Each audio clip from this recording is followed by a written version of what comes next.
салом мухлисони барселона ва канали барса тиҷи. дирӯз сомонаи расмии даста хабар дод ки бошгоҳи каталонӣ бо якчанд футболбозон аз қабили Маркос Алонсо, Жоау Феликс ва Жоау Канселу расман ҳамкориро қатъ мекунад. Сабабаш дар чӣ бошад ки пас аз чанд лаҳза исми Канселу ва Феликс аз ин рӯйхат пок карда шуд ва танҳо аз ҷудошавӣ бо Алонсо боқӣ монд.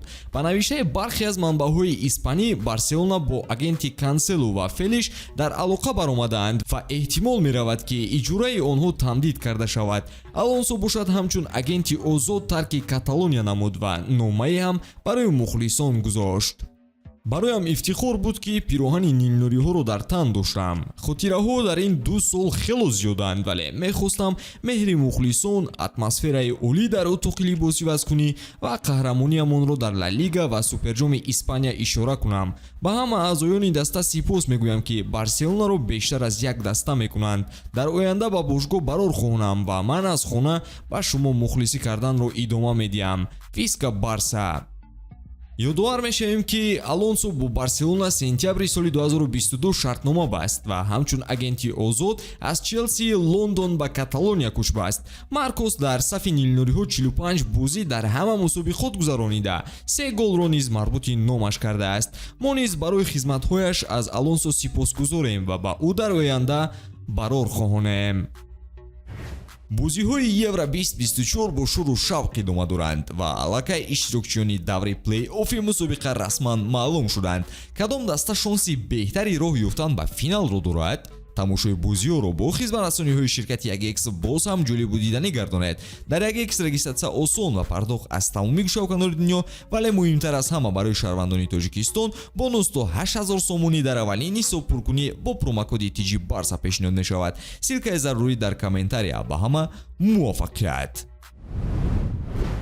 ПСЖ ба гумон аз рафтани Мбаппе дасту по хӯрдан нашудааст. Насир Эл-Халайфӣ бовар дорад ки кораш хуб мешавад. Ӯ ҳадаф дорад ба Париж ситораи наверо даъват кунад. Эл-Халайфӣ муддатест ки Ламин Ямалро ҳадафи худ сохтааст. оиди ин ҷавони бомаҳорат дӯсти Эл-Халайфӣ Чеферин ҳам ишора кардааст ки агар ман дастае медоштам ва маблағи кофӣ вуҷуд мебуд, Ламин аввалин хариди ман мешуд. Ман ӯро беҳтарин бозингари ҷавон дар ҷаҳон мешуморам. Ӯ ба зудӣ дар сатҳи боз ҳам баландтар беҳамто мешавад.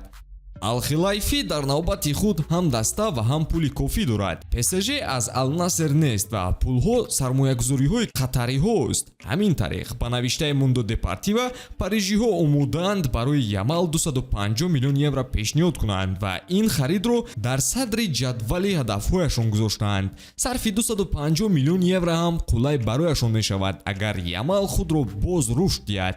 Ямал аз замони Хави бозингари асосии Барселона шуд. Агар Хави боқӣ мемонд, Ламин низ фикри дигар дастаро намекард. бо омадани сармураббии нав рафтан аз назар дур нест. ҳарчанд каталониҳо барои нигоҳ доштани ӯ ҳама чораҳоро меҷӯянд. Барселона ҳадаф надорад ки Ямалро бо ин пул ҳам фурӯшад. албатта ин трансфер ҳама мушкилоти дастаро ҳаллу фасл мекард ва Лапорта инро медонад, вале мухлисон ӯро ҳеҷ гоҳ намебахшанд агар ӯ Ламинро фурӯшад ва агар либоси ПСЖро ба тан кунад, Жоан Лапорта аз давом додани президентӣ метавонад дигар орзу накунад.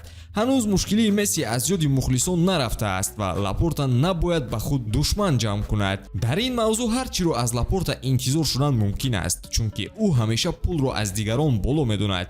барои ба ҳадаф расидан бошад, бо роҳи пинҳонӣ аз расонаҳои варзишӣ истифода мебараду худро сафед мекунад.